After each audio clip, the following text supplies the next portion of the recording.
Welcome to 1088 Podcast.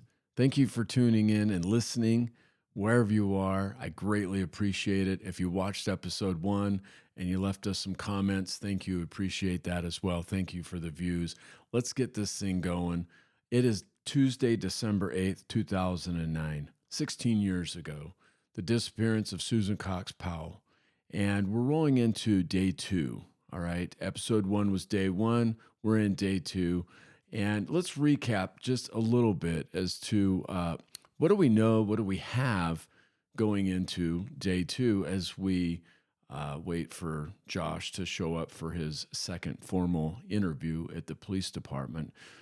So right now we've got the purse, Susan's purse that was left behind in the bedroom of at the residence. We have the nice, sparkly, clean, steamed couch that Josh cleaned, all because Susan told him to, and he's a good boy and does what he's told. Whatever. We have Susan's cell phone, which was discovered in the van of Josh's van that he was driving, even though she was supposed to be at work. He had her phone. Reports from friends, family, co-workers, stuff like that we've spoken to. All of them are saying, hey, man, this guy's manipulative. He is controlling. He's verbally abusive. Okay. And then we also have, to kind of round it up, is his complete disregard for what is going on once he is informed what is going on, right? So he's off the grid. Day 1, he's not answering our calls, nobody's calls, but he does take a call on yesterday at around 3 o'clock hour. And that's when he's notified. He is made aware, hey, Josh, friends, family, everybody's at your home. The police are there. Where are you? Is Susan with you? No, Susan's not with me. Susan's at work. And he's told, no, she's not at work. And the cops are at the house. You need to come home. He, complete disregard of it, does not care, does not come home for 3 hours and 20 minutes. That's when he shows up. 3 hours and 20 minutes later is when he shows up. Okay. And so that's where we're at. That's what we have. Now, we did an interview with him the night before, last night, and he kind of gave us a rundown as to where he went, what he did, yada, yada, yada. And so we're going to look to corroborate some of that information, not corroborate, but compare it to his interview from yesterday and see if he's sharing the same information. So we're kind of waiting for him to show up for the interview. And what else do we have with Josh? Is that crazy story of grabbing the kids up out of bed and loading them in the van and hightailing it for the West Desert when there's a severe storm moving in. So that's a recap. That's where we're at. That's what we have. All right. And now it's Tuesday, December 8th, 2009. It's cold, still cold, and still a little stormy. Still got some snow fluttering around out there. And Josh is supposed to be at the office for a second interview at 8 a.m. Surprise, surprise, surprise. He doesn't show up at 8 o'clock. So some phone calls are made, and we reach out to, I call Josh. He doesn't answer, so I end up leaving a voicemail. Get in touch with his mom. His mom verifies, hey, yeah, Josh never did talk to us last night about watching the kids. Nothing. We haven't heard from him. We haven't seen him. I'll head over there. Okay, great. So we got at least mom on her way to Josh's home to watch the kids so he can get to the police department. It's probably just a little after 9 a.m. that he calls. Excuse me. Hey, now he calls me and says, "Hey, he leaves me a voicemail. I don't take the call. I missed the call for whatever reason." And he just states that he's on his way, or no, that he's going to be late because of childcare issues. That's what it was. He's going to be late because of childcare issues. Nice. Well played, Josh. Again, complete disregard. He's not concerned for Susan's disappearance. He's not concerned about any of it. He doesn't show up. He doesn't coordinate childcare, whatever. So during this time frame, we're now the entire major crimes unit is on this case. Everybody's been pulled off their cases that they were working, and everybody's brought together, and we're having a meeting, and we start delegating assignments to different detectives. So we have a couple of detectives that are going to Susan's employer. We have detectives interviewing neighborhood friends, members, church members, friends, co-workers, and we've got detectives that are writing search warrants on the home and for the minivan, as well as a GPS tracking order for the van. So there's a lot of people doing a lot of different things. Yeah, it's kind of full throttle forward, but we're also still kind of waiting for Josh to roll in. So at 10:45, I get a hold of Josh, and he confirms, "Hey, I've left. I'm on my way. However, I anticipate there's going to be some delays with the snowstorm." Okay, great. That's fine. Whatever, Josh. Please just get here. I want him to get here. I want to interview him. I want to be able to have a shot at interrogating him. I hope I get that opportunity, right? I'm ready. I'm ready for the interview. Let's go. And he shows up here at the police department at 12:40 p.m. Yeah. So he's almost 2 hours late from when I last spoke to him. And at this point, I'm frustrated. I'm upset. He's just, he's a guy, he just doesn't care. This guy has no regard for anything that's going on. And so I get him into the interview room, and the very first thing he starts tripping out about is his hands. He's like, my hands. Look at my hands. Look at my hands. And I was like, I'm thinking to myself, I don't care about your hands, man. I looked at your hands last night. I took photos of them. I don't need to see them again today. But he's very, very concerned, and he's trying to explain to me that, look, there's a new nick right there, and this is all because of, my dry skin and they're wind blowing. Well, why are they wind blowing, Josh? What was you doing out in the West Desert? Exactly. Yeah. So, anyways, get him set down, get him forget about his hands as much as I can, even though he sits down and he's sitting there looking at his hands still. I want to get talking to him. I want to get let's get the show on the road. And but the one important thing that I have to make clear to him as we begin this interview is I need to make sure that he understands that he's there willingly. He came there on his own accord. He willfully came there. He's willfully sitting there, and he willfully wants to talk to me. I have to establish that. That's important, because if he feels like he's being detained, or feels like he's under arrest, or feels like he can't leave, and I didn't verbally clarify and clear this up with him, then, of course, that gives an attorney some arguments down the road in a trial. And I want as less of that as possible.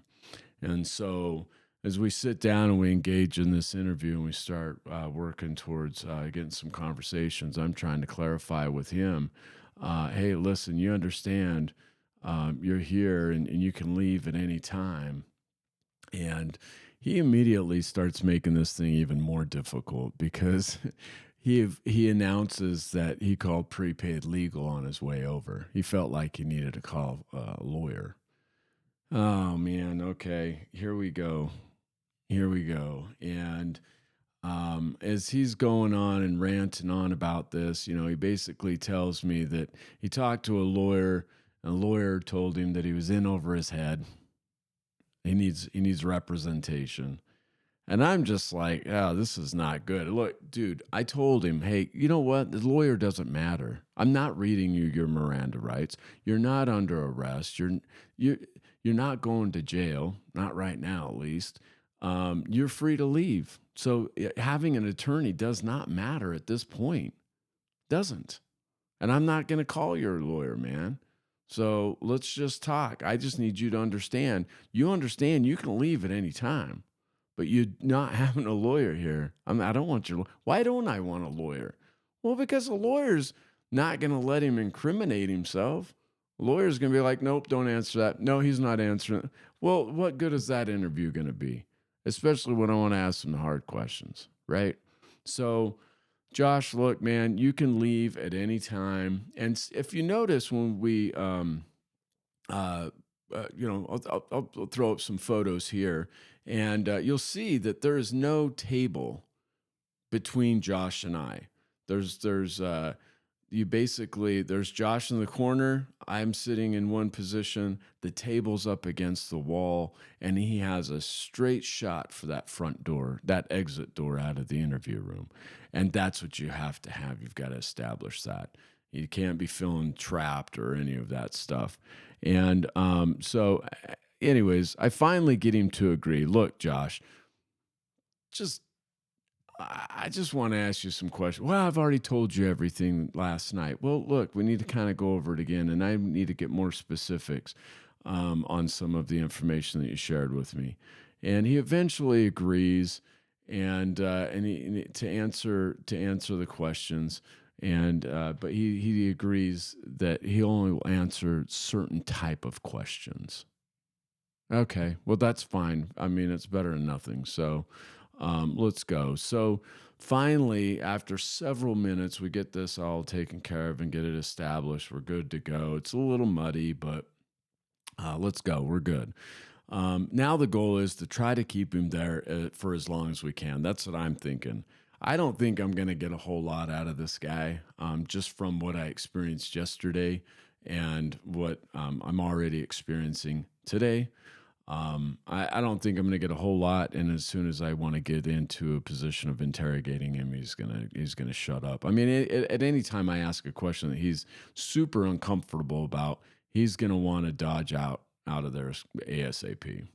Now the issue is I've got multiple detectives that are, heading towards Josh's house, going to Susan's employer, going to talk to neighbors, church members, friends, family, and I got a really important one that's in the works, and you'll kind of get that towards the end of.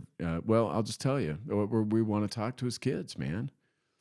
So if he walks up out of there right now and heads home, now I can only imagine what kind of a shit show we'll end up in there, especially if he walked up to his house just as we're heading out of the house with his kids or whatever, right? So we need to keep him there. And I need to gather up as much information as I can from him. You know, what he was doing the days before to the day of, on December 6th. Try to lock him in and verify, compare what he shared with me yesterday, where he exactly traveled to, and just get it all on tape, man, and show his lack of regard, lack of concern, lack of emotions. I mean, not once at this point in this interview, as I'm trying to get some information from him, get him to agree, he's never once asked, "Hey, what are you guys doing to look for Susan? Where have you looked? Have you picked up any new leads? Have you heard anything? Have you found anything?" He hasn't asked. He hasn't asked a damn thing. So, I mean, I think that speaks volumes as well. So when I talk with Josh and I ask Josh to kind of explain to me, his relationship with Susan and how that relationship was. And he said that Susan was sad at times because he wasn't as affectionate towards her that she would like. She would become upset with him if he didn't do the things that she asked him to do. And he also said that she had been suicidal at some point. And when I kind of dove into that and was like, all right, give me some more details on it, then he quickly redacted that and was like, well, I mean, she never spoke about suicide. But she was sad at times. Okay, Josh. So what are you telling me? That sad means suicide? I mean, this guy some of the stuff he come up with. Uh, and then he stated that he admitted and shared with me that her sadness also led to them getting counseling. All right, okay. Well, from what I'm hearing and what I'm uh, feeling from Josh is that she's upset with Josh often because as you talk to friends and family and everybody else, Josh didn't do anything.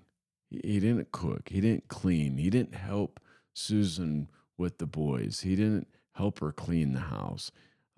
He just did whatever Josh wanted to do, and a lot of that was time spent on the computer, doing activities out in the garage or whatever things like that. I mean, but as far as talking to friends, family, he didn't do anything to help Susan out. It was pretty rare. So they must have been fighting a lot if that's the case, Josh, right? So, all right, well let's dive into the days leading up to December 7th, Josh, and I kind of have him walk. I try to get him to walk me through that Friday and that Saturday before, and it was kind of interesting because he discloses some information, but then it's almost kind of like he's withholding information. He's not sharing everything, and that's common. I mean, that's the way it is. They're not going to tell you everything, right? But as far as how he described Friday, as he described it as being just a routine day. Take the kids to the childcare, drop Susan off at work, him go to work, then back to get the kids, back to get Susan, go home, eat, take care of the kids. I think he said that, yeah, and then just go to bed. That's it. Um, Saturday, he states that he takes the kids out on an activity. On Saturday morning, they go out to like Lowe's or Home Depot or something like that, and do some workshops. Right? They have like these children workshops that they do, and so he claims that that's what he did there, and then they went to a church ward party at some point during the day. Maybe it was in the evening. Because Susan, he also had mentioned that Susan worked on Saturday. So she went into work at around noon and got off at like 6 p.m. So then I asked Josh, all right, so, what'd you do? They went to church. What did you do with yourself? And he's like, well, so is what he did. He apparently called his dad. He got a pancake recipe from his dad.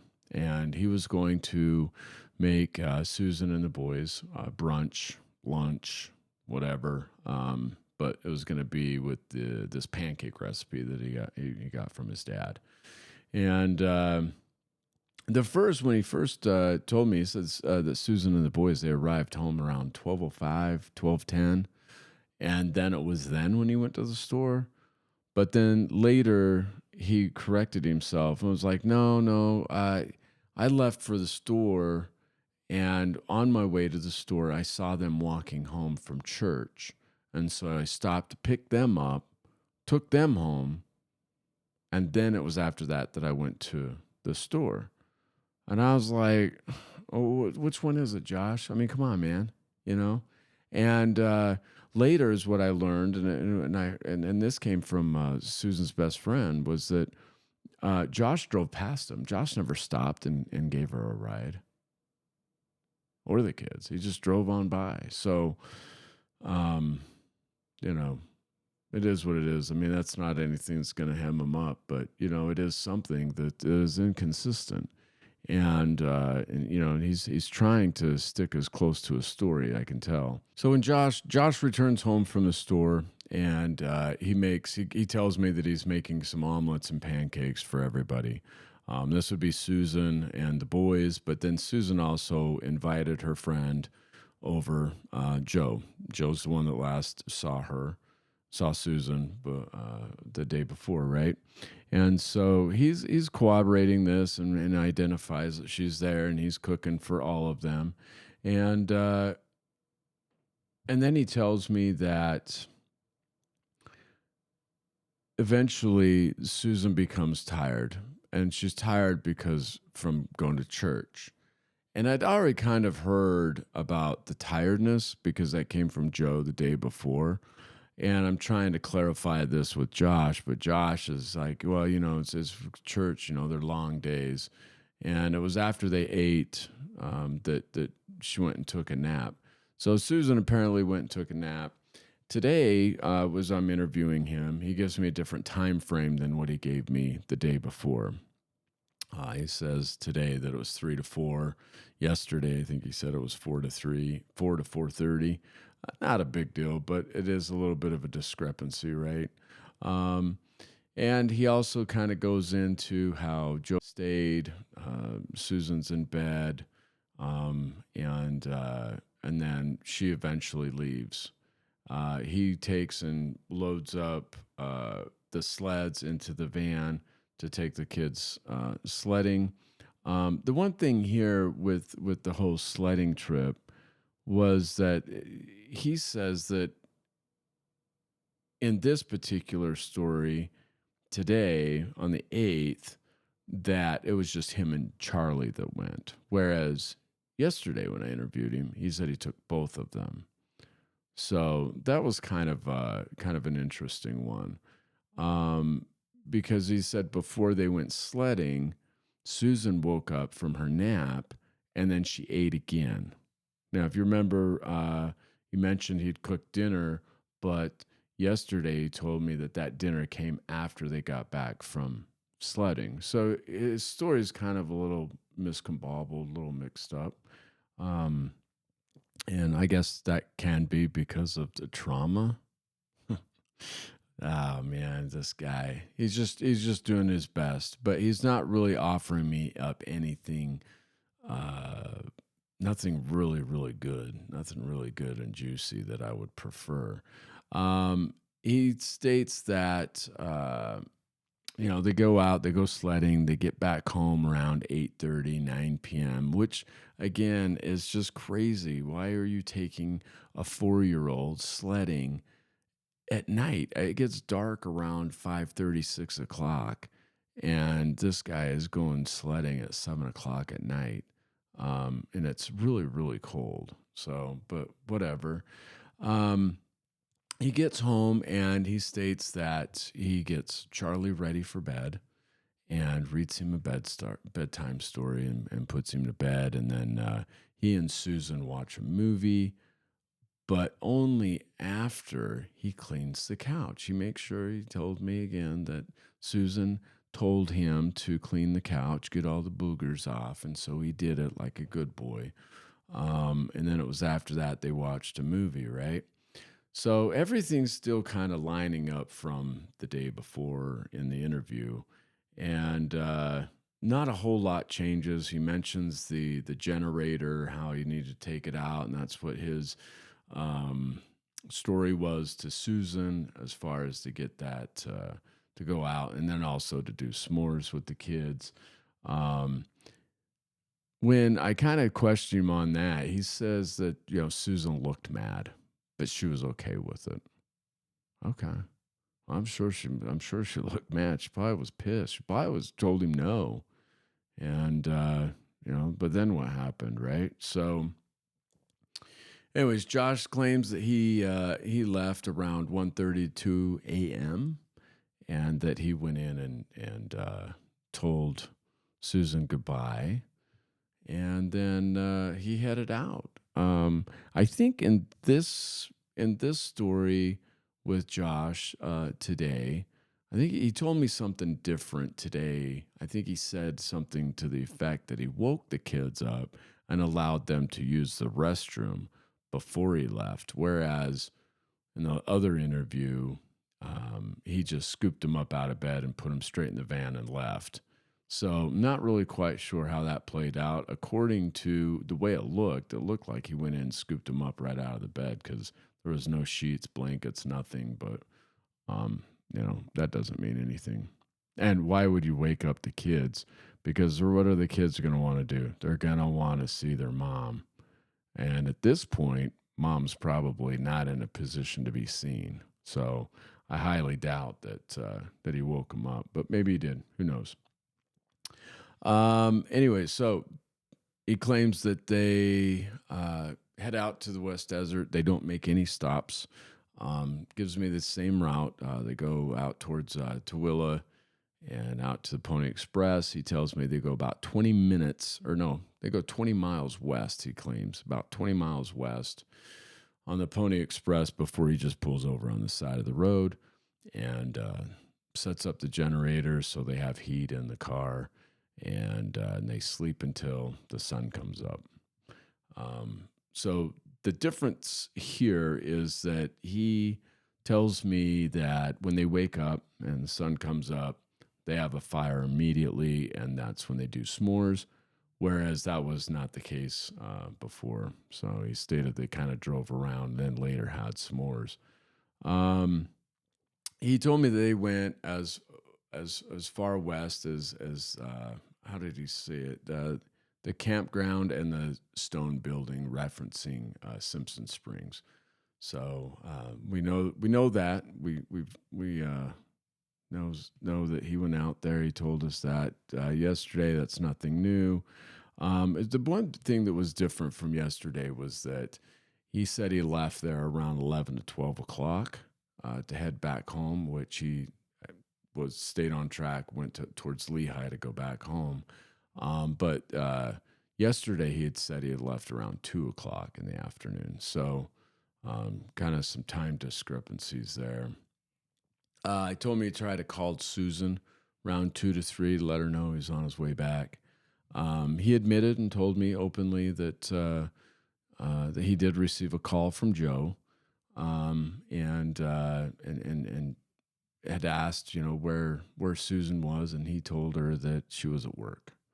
So, and he also acknowledged that the people were at the house and he needed to come home. But again, as we mentioned earlier, complete disregard. He didn't care.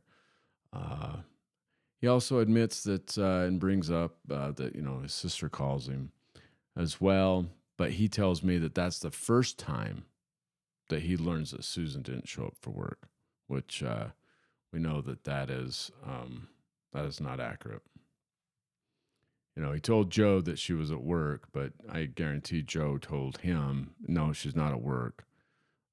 So he did know, and there's some more information down the road during a different day that we discover more. So we'll get into that later. Up to this point, Josh is, he's not ever said anything. He's not asked. He's not asked about Susan, what we're doing, what we found, nothing. He has not asked nothing.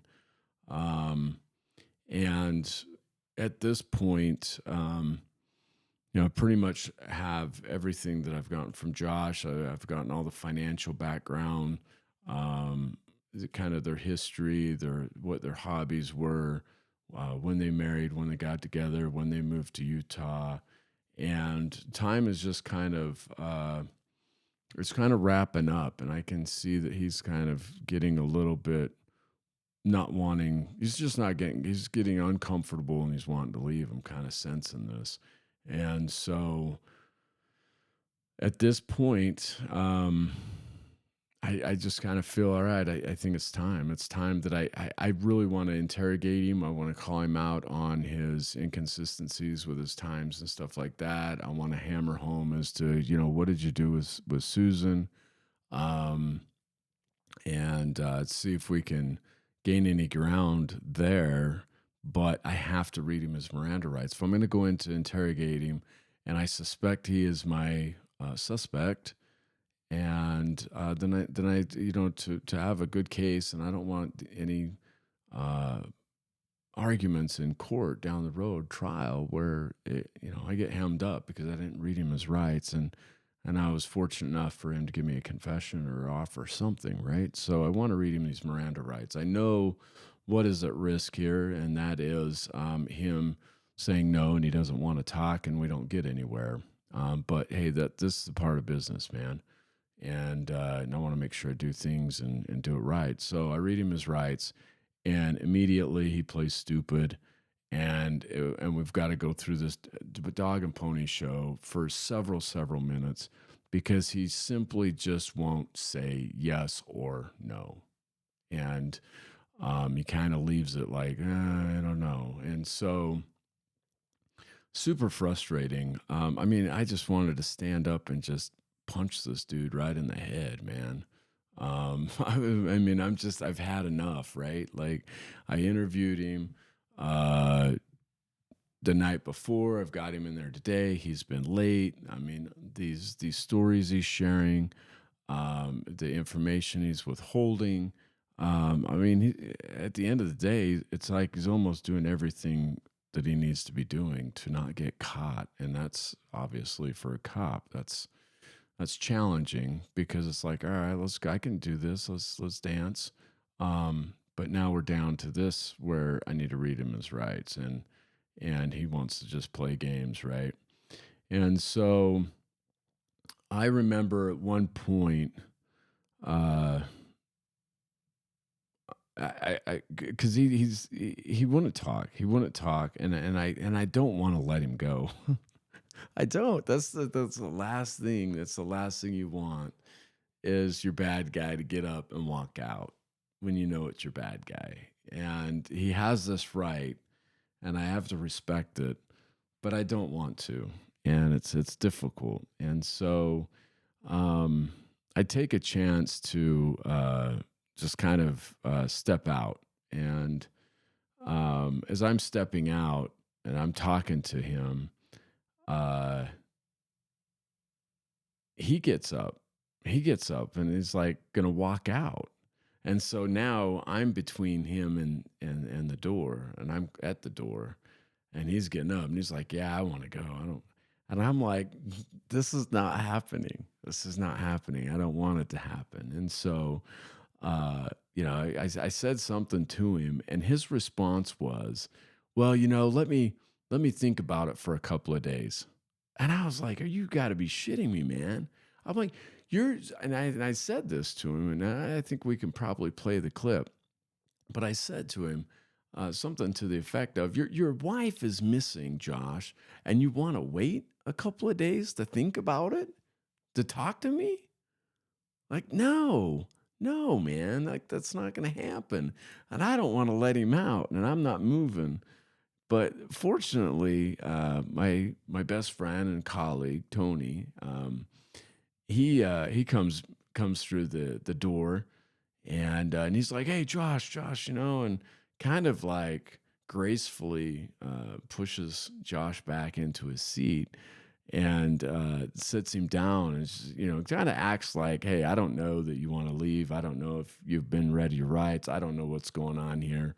But sits down and wants to start talking with Josh. And man, that was great because it kind of gave us a little bit of time. He tried to save us, um, and I step out of the interview room, and I get out, and I'm just kind of taking a breather, and Tony's in there talking to him, and Josh is giving him the same nonsense. He's kind of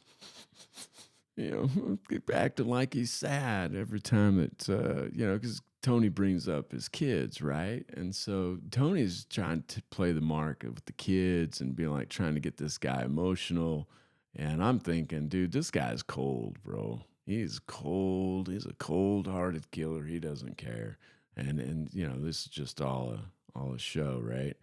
And anyways, so as I'm outside of the interview room and Tony's working on this, I get information back from the detective that's interviewing the kids. So the kids are being interviewed by our detective at the Children's Justice Center, and it's considered a child forensic interview is what it is. And the reason why is it's a child forensic interview is because it's just a proper way to get information from kids without asking the wrong question or leading questions more so, okay?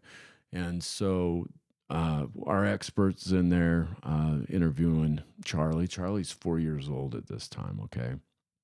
And is what Charlie shares is with the detective was that they went camping, and he says they went camping at Dinosaur National Park. He says that they flew there, and he also says that it was him and his mom and his little brother. And he also says that mom stays behind. She stays there, and that they drive back, his brother and his dad. And he describes the area as being where there's the pretty flowers and some crystals. And so, that's kind of how the information came out. And with kids at that age, it's really hard to really quite understand exactly what these time frames are because they don't have that concept of time. But he is sharing some very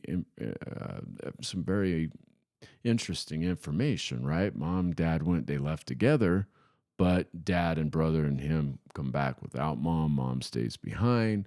So that's enough to be like, okay, well, something here is accurate. What is it? We don't know.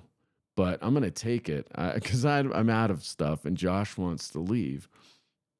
And I don't know how it's going in there with him and Tony. And so I pop in there and it doesn't sound like it's going very well. And I just basically, I think I just kind of rush in and be like, you know what, Josh, you're not going anywhere, man.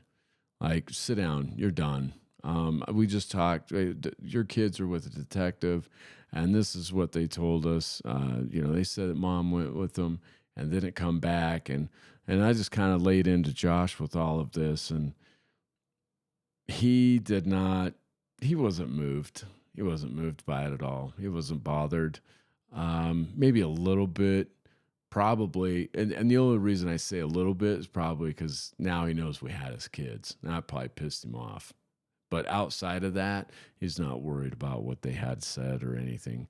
And he's like, oh, they lie. Okay, so you say your kids lie? Yeah, kids lie. Well, at one point, and I was kind of pondering it, and I'm like, what does it matter, man? Like, why waste my time and waste everybody else's time and have a lawyer come out here and he's not going to talk. The lawyer's not going to have him talk. The lawyer's not going to allow it.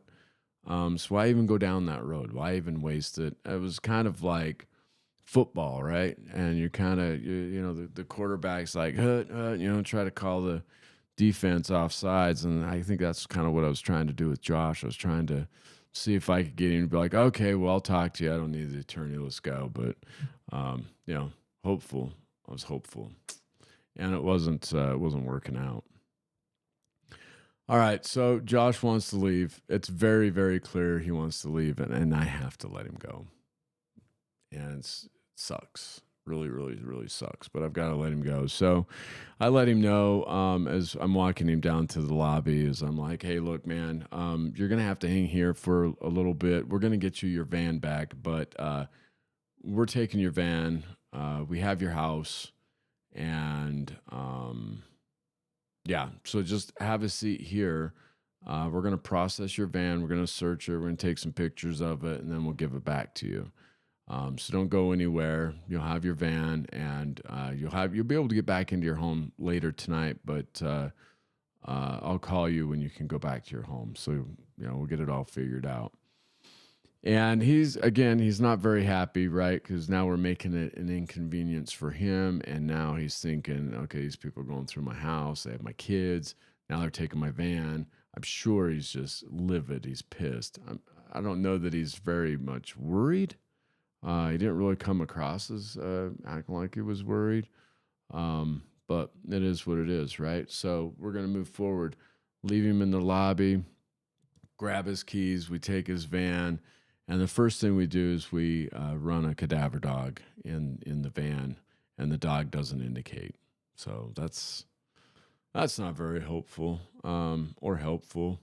And so we get the van down into the warehouse area where we're processing it and storing it, and he has cleaned this van out completely, like this thing night and day.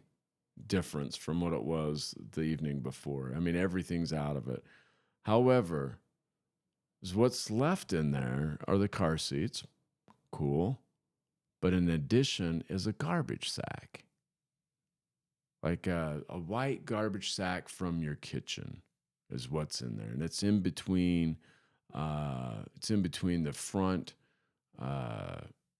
passenger seat and the middle seat. It's kind of just sitting there. That's interesting. And so as we pull that out and start kind of going through it, well, this is the garbage sack from their kitchen. It has paper plates from the day before. It has pancake remnants, OJ concentrate, empty containers, tinfoil, things from hair from when Susan did somebody's hair.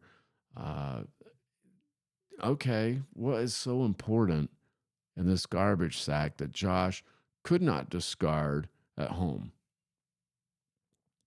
Because I remember clearly the garbage can outside of the residence, right? That you take and you go and you throw your garbage in from inside the house, you haul it out to the street. That thing was empty, completely empty. And here he's got this garbage sack from the kitchen in the minivan that needs to get rid of elsewhere. So, obviously, we're going to take that and try to figure out what's going on with it. Now, as I mentioned, everything else is cleaned out. So now we're checking the compartments, right? Well, when we check, there's compartments that are between the front seats and the middle seats down in the floorboard. All right. They're covered up by these mats, but you can open it up and there's some storage down into these floors. And we looked at those at the day before. We checked them, and we open up the one tonight on the 8th, and there's another white garbage sack. Everything else that was in there is out, but there's this white garbage sack, and you pull it out, and it's full, not full, but there are several pieces of like sheetrock that is heavily burned, and it almost looks like when you pull it all out and you're looking at it, it almost appears that he had levels. Like this sheetrock was stacked maybe 3, 4, 5, I don't know, thick, deep, and whatever it was that he was destroying with high heat, which was later we believe it was an acetylene torch, and it was on top of this sheetrock, and he is just heavily burning it with this acetylene torch. And that sheetrock just, it'll take a lot of heat, but it burned through several pieces. And the way you stack it up, I mean, that's what it looked like. And the material that he was destroying was also in this garbage sack. No idea what, I mean, you're looking at it, and we'll throw a picture on the screen here, and you don't know what it is. No idea what it is. It's just a blob of like what appears to be like metal. There are like 4 pieces of little strands of wire. But anyways, this thing is just mutilated. He just destroyed it with this acetylene torch, we presume. And so, anyways, we'll come back and revisit that. But he clearly wanted to get rid of it. And I don't know why he would have that one hidden in this compartment versus having it out like the regular garbage from the kitchen. Maybe he wanted to get rid of this stuff in 2 different areas, I guess. I don't know. It's so weird. But anyways, so we wrap up that. We get the GPS installed on this van. And I remember this just before we were wrapping up. I remember Mr. Cox. I believe he had called my phone. I was talking to him on the phone, and maybe he had some information to share or whatnot. But I remember clearly telling him Yeah, you know what? We'll be putting this guy in jail soon. We will. I thought we would be able to. I mean, at this point, I know it's only day two, and well, we're closing on day two. But with everything that I've heard, what I've seen, now we've discovered this evidence in the van, and what we've collected over since yesterday. I'm like, how can I not put this guy in jail? Um, well, yeah, I was hopeful. That never came to fruition, but that's what I told. I'd apologize to Mr. Cox later for that. I was like, hey man, sorry about that. I mean, I thought we would be able to, and I think we could have. I think eventually we could have, if the district attorney's office would have approved it. I think we could have, but we certainly would not have won. Um, we wouldn't have won the case at all. And so, anyways, we'll move on. Uh, let's get this van back to Josh, right? And so, uh, we got a GPS tracker. We go drive the van back over to the lobby to give it to Josh, and we walk in, and Josh is gone. And I was like, oh man, hey, I hit up the telephonic officer. Where's Josh? He left about 15 minutes ago. He walked out. He say anything? No. No, he just stepped out. Oh man. Oh, he's gone. He's gone. Um, we wanted him. We wanted him in this van. That's so important for him to be in this van. And we missed him by 15 minutes.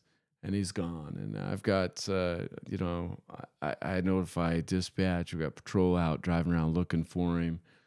There's detectives out looking for him. It is cold. It's like single digits outside, Fahrenheit. And no, he's nowhere to be found. Nowhere to be found. Okay. Man, dude, I'm telling you, going through this case,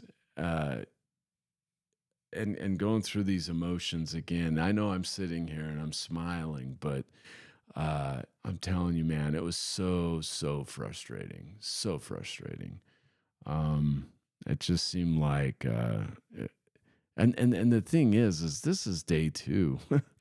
This is day two, man, and this guy and his behavior and what he's doing, and it's just like, holy shit, I don't know.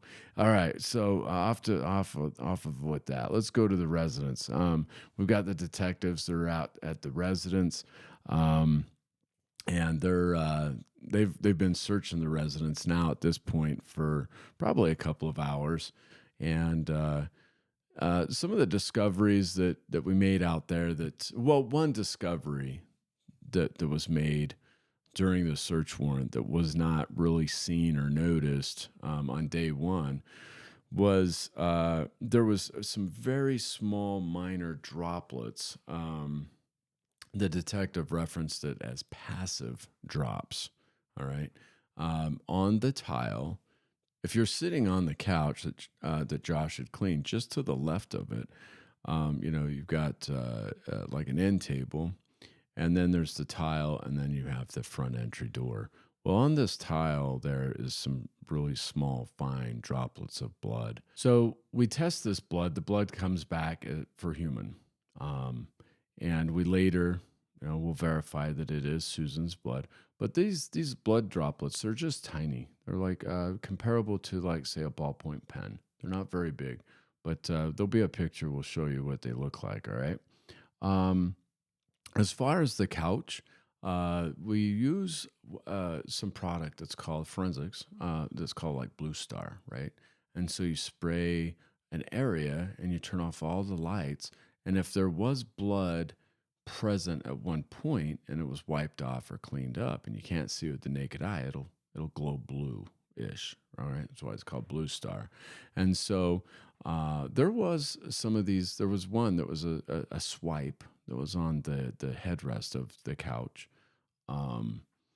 and so yeah, so we ended up we took the couch, we took the carpet from the front room, and that was all taken for evidence, and so we could continue to process it.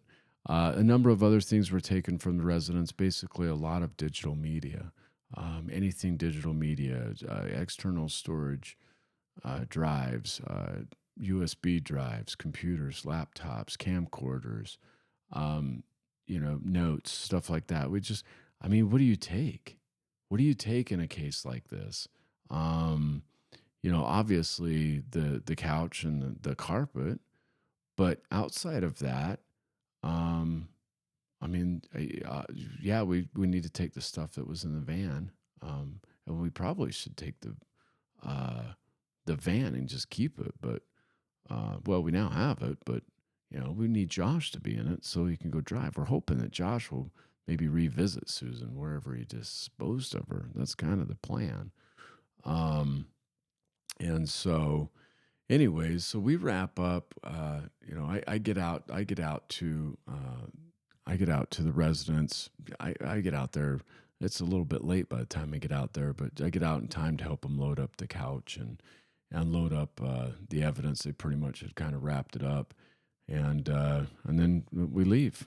Just make sure it's all secured and locked up. And I reached out to Josh's mom to be like, "Hey, have you heard from Josh?" And she said, "No, kids are all right. Yeah, we got the kids; they're good." Kind of gave her the story, let her know, "Hey, if you hear from Josh, tell him he needs to go to the station, get his van. He left it there, and just keep me posted. Let me know if you hear from him." And she was pretty decent to work with. It seemed like early on in the investigation, and but yeah. So now here we are. Josh was missing the day before, and now he is missing again. And he does not have the vehicle that we want him to be in. So uber frustrating, but it is what it is. So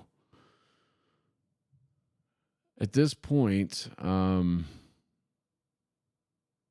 that pretty much just kind of wraps up the day. All the detectives that were out and about doing interviews and visiting Susan's employer and all of that different stuff. We'll get into that one on the next episode.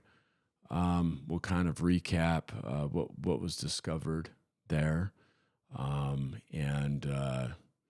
in the time being, stay safe, man. And if you know somebody that is in a toxic, dangerous relationship, and they're willing to, they need some help. They're willing to want to get out. See what we can do to help them. See what you can do to help them. There's a lot of opportunity out there, and people that get into these relationships, sometimes they just fear getting out, which that can be dangerous. But let's try to avoid ignoring it and see how we can help. But again, if somebody doesn't want to be helped, we can't really help them. It's the ones that want to be helped that we can help. So anyways, stay safe. Enjoy the holidays, and we'll see you on episode 3. Thank you for listening. Goodbye.